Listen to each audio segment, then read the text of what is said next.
ठीक वैसे ही हमें भी परमेश्वर के सामने सच में आना होगा।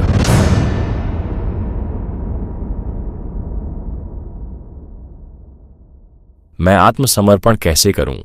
क्या मैं पुलिस स्टेशन जाकर कहूं, साहब मुझसे गलती हो गई, मैंने रेलवे उड़ाने की कोशिश की, महत्वपूर्ण लोगों की हत्या करने की कोशिश की और गुप्त सैन्य जानकारी चुराने की कोशिश की, कृपया मुझे माफ कर दीजिए?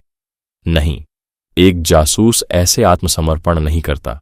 वो ये सब बातें नहीं बताता कि उसने क्या क्या किया। वो सबसे पहले यह स्वीकार करता है, मैं एक जासूस हूं। पहले उसकी जासूस होने की पहचान माफ होती है, फिर उससे जुड़े सारे अपराध अपने आप माफ हो जाते हैं। ठीक वैसे ही जब हम प्रभु के सामने आते हैं तो हमें अपने पापों के लक्षण नहीं बल्कि अपनी असली प्रकृति स्वीकार करनी चाहिए। हमें यह कहना चाहिए, मैं स्वभाव से ही पापी हूं, मैं पूरी तरह पाप से भरा हुआ हूं। यही सही स्वीकारोक्ति है।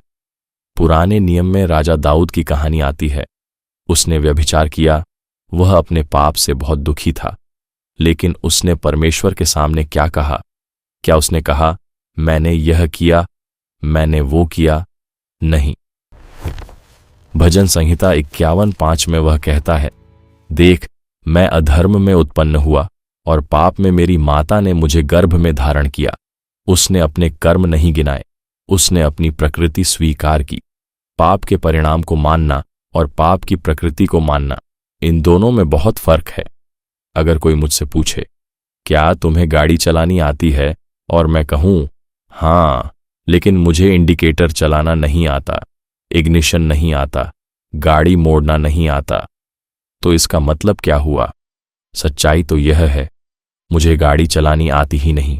ठीक वैसे ही अगर आप कहते हैं, मैंने बस एक झूठ बोला, मैंने सिर्फ एक बार नफरत की, तो यह अधूरा सच है।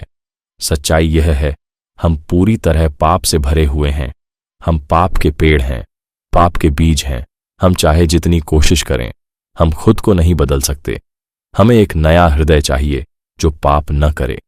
जो लोग सच्चे दिल से आत्मिक जीवन जीने की कोशिश करते हैं, वे जल्दी समझ जाते हैं, मैं नहीं कर सकता। और यही एक यूहन्ना 1:9 की स्थिति है। जब पाप की जड़ माफ हो जाती है तो उसके सारे फल अपने आप माफ हो जाते हैं। जैसे अगर एक जासूस को माफ कर दिया गया तो क्या उसके बाकी अपराध अलग अलग गिने जाएंगे? नहीं।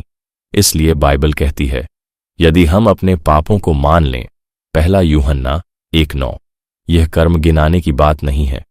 यह कहने की बात है, प्रभु मैं स्वभाव से पापी हूं, मैं नहीं कर सकता, आप आकर मुझे बचाइए। लेकिन बहुत लोग इसे गलत समझते हैं। कोई अपने पाप कागज पर लिखकर जला देता है, कोई सिर्फ पश्चाताप करता रहता है। बाइबल में कहीं नहीं लिखा कि ऐसा करने से पाप धुल जाते हैं। लोग पाप के बोझ से दबे हैं, इसलिए वे समाधान खोजते हैं, लेकिन बहुत बार धार्मिक नेता उन्हें गलत रास्ता दिखाते हैं। दोस्तों, क्या आप सच में जानते हैं आपके पाप कैसे धुलते हैं? सिर्फ यह कहना, मैं यीशु पर विश्वास करता हूं, काफी नहीं है। आपको वह दिन चाहिए जब आपके पाप सच में धुले। Happy day when Jesus washed my sins away. अगर वह दिन नहीं है तो आपके और परमेश्वर के बीच हमेशा एक अंधेरा पर्दा रहेगा। मैंने 1962 में यीशु की कृपा से अपने पापों की क्षमा पाई। उस दिन के बाद यीशु मेरे साथ हैं।